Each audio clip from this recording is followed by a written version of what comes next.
Todo comenzó hace unas semanas al irme de viaje. No esperaba nada fuera de lo común. Playa, arena, dunas. Lo de siempre. Pero entonces, paseando una mañana mientras empezaban a asomar los primeros haces de luz, vi algo que me descolocó por completo. Casas. Casas en la propia arena, con sus sillas, sus sombrillas y hasta escaleras que bajaban directamente al mar. ¿Qué demonios es esto? Llegué a Guardamar del Segura con la inercia de quien cree conocer el Mediterráneo. Vengo de Benidorm, una ciudad turística donde la playa se contempla desde paseos marítimos anchos y lujosos, donde los edificios se alzan respetando o simulando respetar una distancia prudente de la arena. Había visto lo mismo en Altea, en Finestrat, en Valencia, incluso en Alicante, un margen claro entre el agua y la ciudad, un acuerdo táctico entre la civilización, la arena y el mar. Pero entonces avancé por estas costas y lo que vi me dejó sin palabras. Aún lo recuerdo vívidamente y por eso estoy haciendo este vídeo ahora mismo. No había paseo, no había margen, solo casas plantadas directamente sobre la arena. Casas de fachadas desconchadas, con las ventanas abiertas de par en par, como si su salón fuera una extensión de la playa. No era primera línea, las casas estaban literalmente en la playa. Volví al día siguiente por la tarde y el panorama era aún más surrealista. Sillas de plástico alineadas frente al mar, gente tomando el sol a 2 metros de la puerta del comedor, niños correteando entre toallas y bicicletas medio enterradas en la arena, alguien friendo pescado en una cocina con vistas al Mediterráneo, otro viendo la televisión mientras las olas golpean a 3 metros de su sofá y tú estás ahí andando en la playa con el resto de gente viendo todos estos bungalows que están literalmente ahí, en la arena. Resulta que estas casas no son fruto de un capricho reciente, aunque lo pueda parecer. Su origen se remonta a los años 20 y 30, o sea, hace casi un siglo, cuando Guardamar vivía un problema que hoy nos suena casi irreal.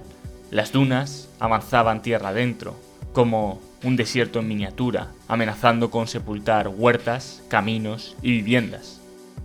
Con el fin de frenar ese avance se emprendió un proyecto colosal: plantar miles de pinos, palmeras y eucaliptos para fijar la arena. Pero no fue suficiente, así que hacia 1930 se concedieron permisos para levantar, en primera línea, una hilera de casas, viviendas humildes, a veces casi cabañas, que además de servir como merenderos y refugios de verano, actuarían como una barrera física contra el avance de las dunas. Con el tiempo, el crecimiento urbano y las leyes de costa prohibieron este tipo de construcciones tan cercanas al agua, pero las que ya estaban, ahí se quedaron.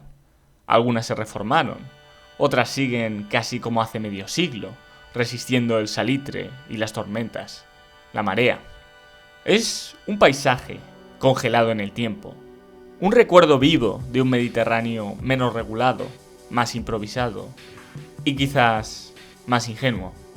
La revolución industrial y más tarde la tecnológica nos hicieron creer que cuanto más avanzada era una sociedad, más podía superar a la naturaleza, como si el mar, la arena o el viento fueran obstáculos a dominar. Por eso se construyen parkings, se asfalta el suelo, se poda y se corta. Las fábricas, las carreteras, los bloques de apartamentos, todo nos separa un poco más de ese contacto real con el mundo natural, hasta que al final lo acabamos viendo como algo prescindible o incivilizado, algo primitivo que ya no necesitamos. Pero la naturaleza nunca se jubila. El mar, tarde o temprano, recupera la orilla. El viento derriba muros. La arena entierra casas. Y la playa Babilonia de Guardamar es, a su manera, un recordatorio silencioso de eso. Un lugar donde lo doméstico, lo urbano y lo salvaje conviven en un equilibrio frágil, que parece que no va a durar para siempre. La concepción de paisaje como algo concreto y delimitante es relativamente reciente. Nació en la Edad Moderna y se alimentó del romanticismo. Antes de eso, en la Edad Media o en la prehistoria, no existía la idea de paisaje como la entendemos hoy. Había naturaleza, sí, Pero no esa mirada estética, esa voluntad de encuadrar un espacio, de separarlo mentalmente del resto del mundo como si fuera algo aparte, para contemplarlo. Nosotros, en cambio, ya no podemos evitarlo. Vemos paisajes en todas partes, sitios, rincones, fragmentos del mundo, que nuestra mente encierra en un marco invisible. Y, a diferencia de un retrato humano, donde la mirada se enfrenta a otra mirada, donde el rostro se ve reflejado en otro rostro, en un paisaje tenemos libertad absoluta para recorrerlo con los ojos, interpretarlo, reorganizarlo en nuestra mente, decidir dónde empieza y dónde termina. Pero me pregunto, ¿vemos un paisaje porque de entrada sus elementos nos parecen bellos y cohesionados, ya vemos un todo? ¿O encontramos belleza en un lugar precisamente porque primero lo miramos y lo concebimos como un paisaje? Creo que las dos respuestas pueden ser ciertas, pero en este caso creo que es lo segundo. No hay una cohesión práctica o lógica en estas casas. Son una especie de reliquia, un eco congelado en el tiempo, un reflejo obstinado de un pasado que ya no responde a las necesidades o leyes del presente. Y sin embargo, hay algo que atrapa la mirada. En ese sentido, las moradas de Guardamar han quedado grabadas en mi mente.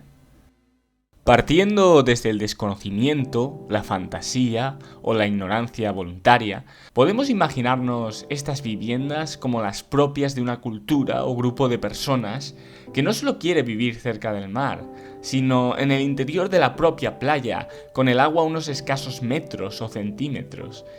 Estas casas, con sus fachadas descaradas y sus porches semienterrados, podrían pertenecer a un pueblo que jamás quiso dejar la orilla, un pueblo que se negó a construir paseos, aceras y barreras, y que se dedicó a que la frontera entre lo humano y lo natural no existiera. En ese sentido, las moradas de Guardamar tienen algo profundamente poético.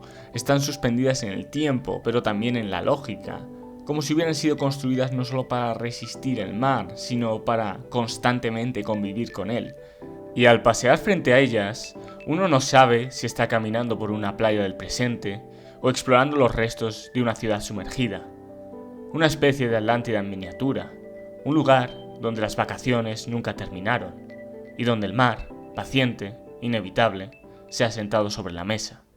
Una cosa que me llamó mucho la atención es que literalmente vi a un señor mayor, y digo que era mayor porque estaba envejecido, calvo, se notaba, su piel era curtida y llena de arrugas, y aún así era imponentemente musculoso, de rostro poderoso, y lo vi bajar por las escaleras de su casa con el gorro, con las gafas, directamente al mar, y ese día hacía corriente. O sea, ese día yo andando por ahí notaba cómo me costaba avanzar por el agua con las casas enfrente.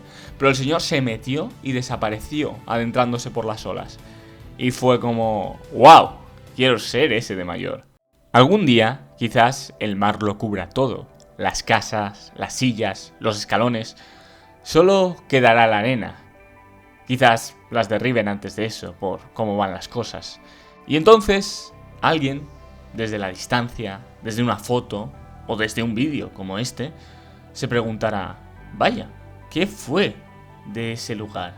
¿Eso existió? Pero yo lo vi con mis propios ojos, como si fuera un paisaje onírico, como en un sueño. Y hay sueños que merece la pena recordar. Gracias por ver el vídeo y nos vemos en la próxima.